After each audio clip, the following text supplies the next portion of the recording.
I definitely feel like this is one of those kind of tales where it's like you can be in Singapore and you get it.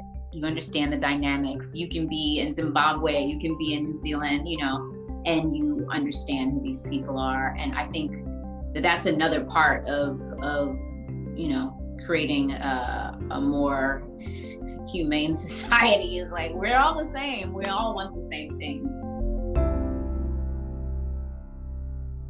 Hi everyone, my name is Ada Anachi. I'm a BuzzFeed UK producer, and today I am with two amazing stars. Here with me is the star of Miss Juneteenth, Nicole Beharie, and the person behind everything, Channing Godfrey Peoples. How are you guys? Hello. Doing all right. Hello. So firstly, I need to say, Channing, you have created something so beautiful. Every moment resonated with me. And correct me if I'm wrong, this is your first feature. Yes. How do you feel with this being your first feature? This is, and honestly, I don't know how I would feel, but it's monumental in my eyes. Oh, I appreciate that so much. That's high praise. I'm just, I really am elated to see it go out in the world.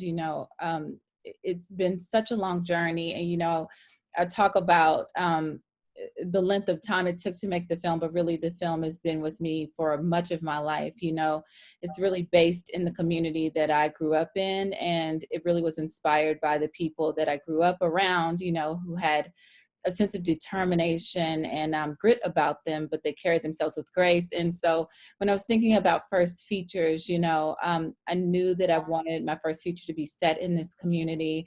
And I realized later in life, after I'd gone out in the world, I went to USC Film School. I'm sorry, the University of Southern California.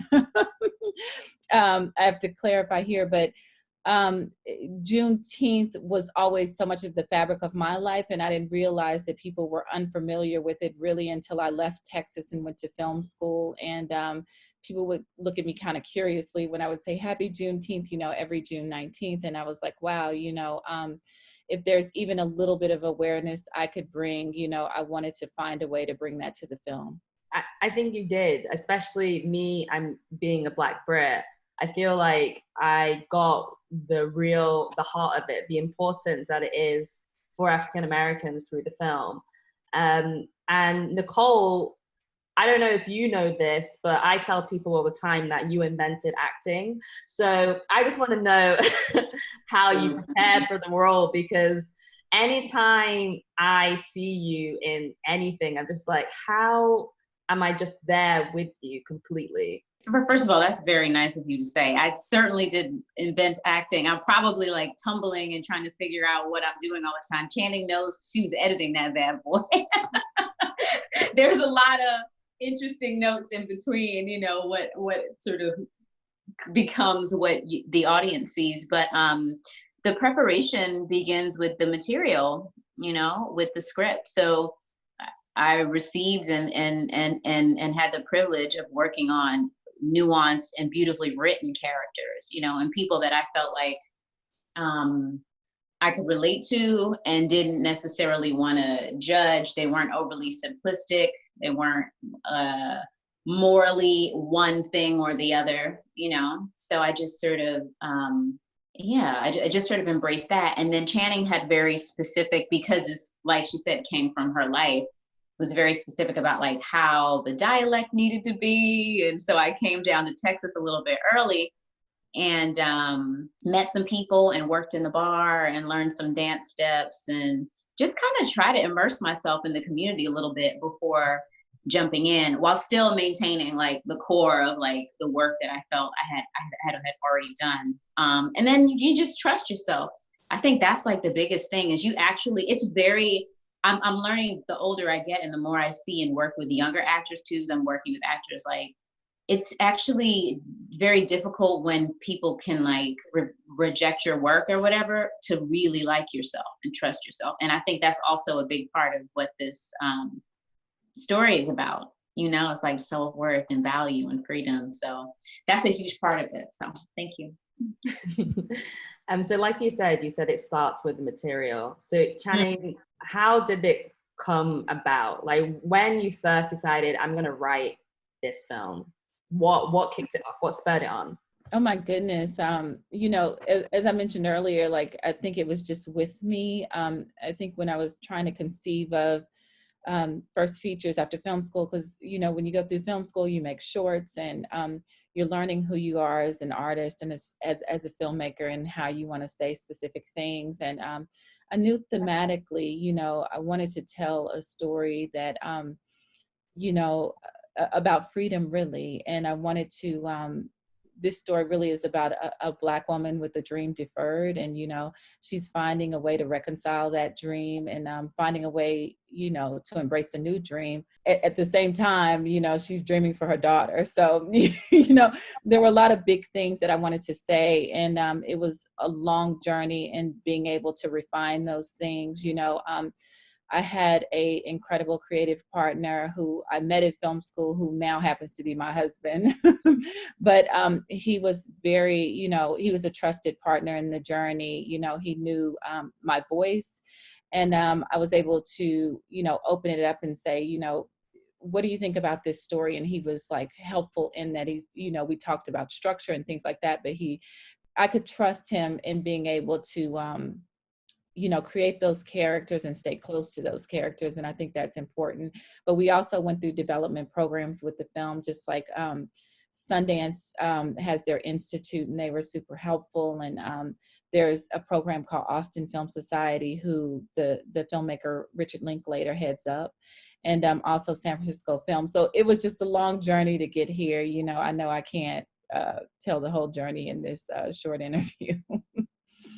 Well, the long journey is like completely worth it because, like I said, the film resonates so well, especially even me being from across the pond. I felt like I could feel the community come through the screen so heavily. Are there any characters that you just know true to yourself, like, oh, this was based on this person, like this was like just perfect for you?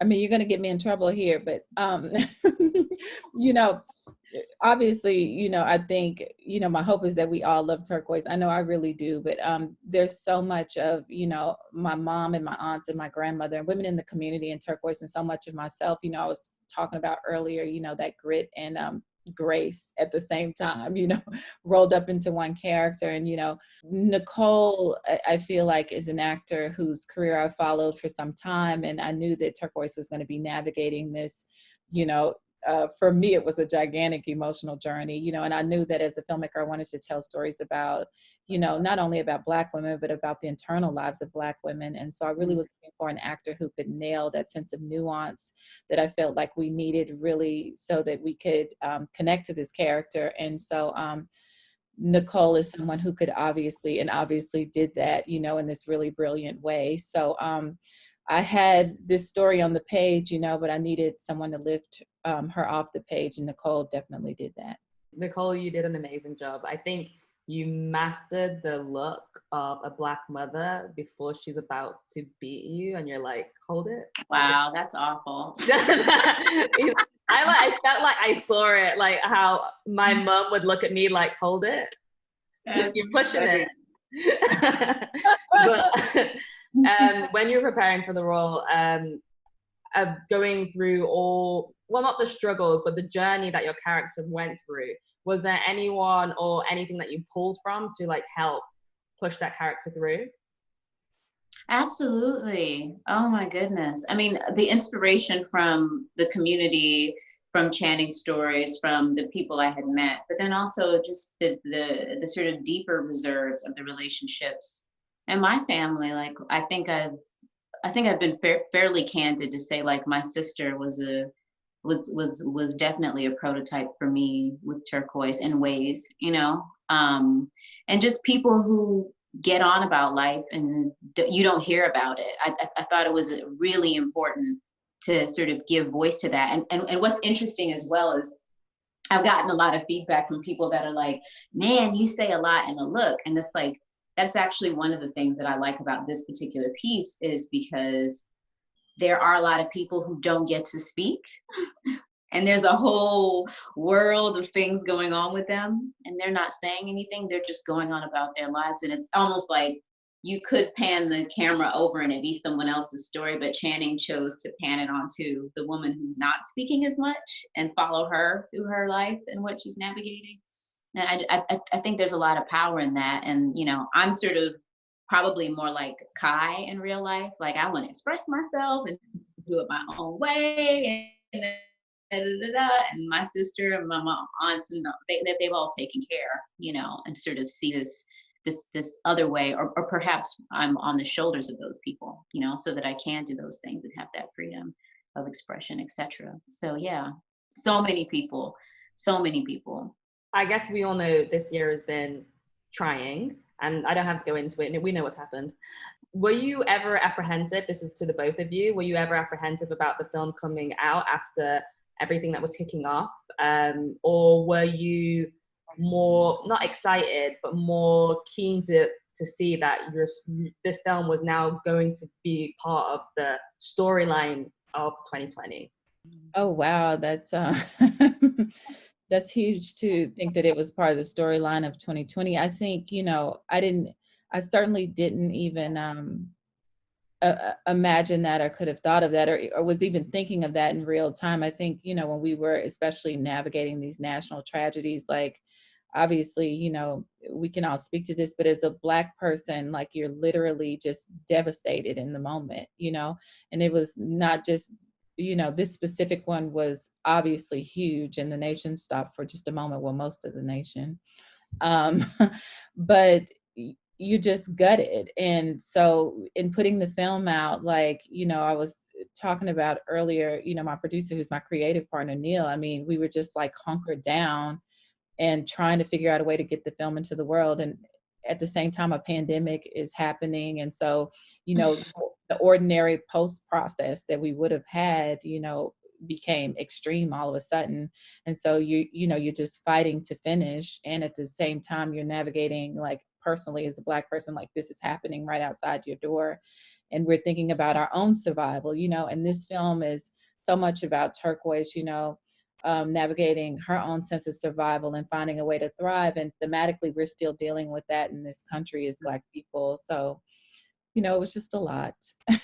It was bittersweet, just kind of bittersweet. And I actually thought about Neil and Channing and the production company a lot. Like, after you've done all this work, you know, we didn't sort of know that it would also land in a moment where people were acknowledging the holiday more. But I was more thinking about when I heard that you guys were going to go ahead and release it. I was like, wow, in the middle of pandemic, no one's going to see it. Oh no, like, no movie theaters. I was like, no events, none of that stuff. But I think it was necessary because there was a tenderness, and there's hope. And there's also a sense of sort of pain that we're all processing. We're all trying to figure out, what is that, you know, Juneteenth is getting your freedom late. Basically, it's still a celebration because the freedom is here, but it's late. And I think we're all kind of wrestling with that as an idea, even now in 2020, when we're talking about 155-year anniversary of Juneteenth. What I will say on a lighter note or a hopeful note is, or even I could pose this to Channing, is like, it's nice to see that it's being released overseas, globally. You know what I mean? So, like, people, it feels like a very American story, a very Black story, all that kind of stuff. But to see that it's being embraced across the pond, and that people are also learning another aspect of the history that even we're not that familiar with, I think is gorgeous. So, and then there's something about streaming; it can get to everyone. Yeah, actually, this follows on to my next question: the global release. How do you expect other people, but also other Black people, what do you want them to take away from this film? Because, like you said, Juneteenth isn't something that we celebrate in the UK. Well, basically, it's not celebrated anywhere else. And it was a new concept to a lot of people in the UK. A lot of people hadn't heard of it before.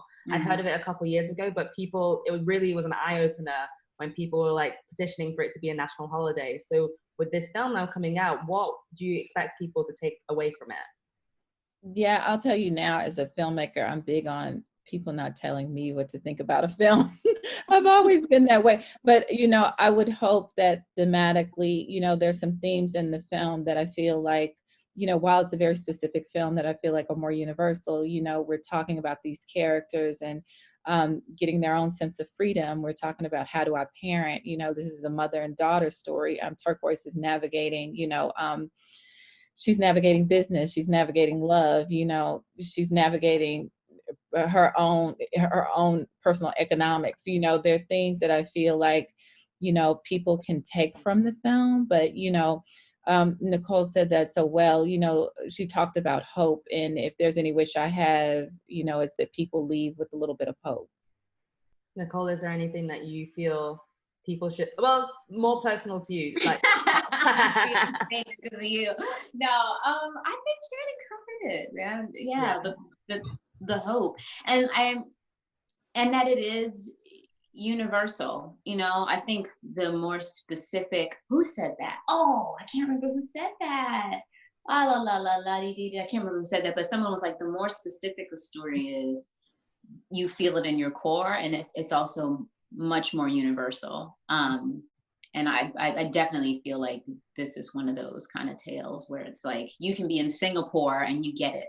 You understand the dynamics. You can be in Zimbabwe, you can be in New Zealand, and you understand who these people are. And I think that that's another part of creating a more humane society, is like, we're all the same. We all want the same things. So, And as I round this off, it seems a bit silly to ask this question because of the time that we're in, but what is next for the both of you? It's actually not silly. Monsterland on Hulu airs October 2nd. I don't know if I should be telling you guys this. And then I have 2 other jobs, but we're all kind of on hold trying to figure out how to shoot safely. But yeah, I have some writing, and Channing was someone who actually inspired me. I was talking to one of her producers at the time, and she was like, "Are you creating?" And I was like, I am. Look at this. Y'all are able to do this. I want to do this too. So yeah, we're all kind of like trying to give it our shot. Yeah, totally. I mean, I think as artists, you're trying to figure out a way to keep pushing forward and creating every day, and we're constantly adjusting. I mean, we see in productions that are happening now, some get paused, some go forward. We're all trying to figure out how to do it. So I'm just working on, my next original and some other things, and really trying to put, one foot in front of each other, in front of the other one every day. Look, I can't even talk today. So just trying to get it done.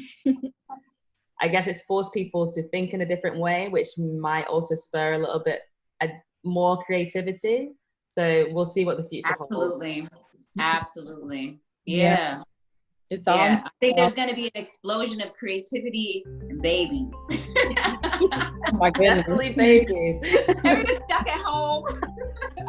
God bless, and have a safe rest of your 2020. You too. Thank you.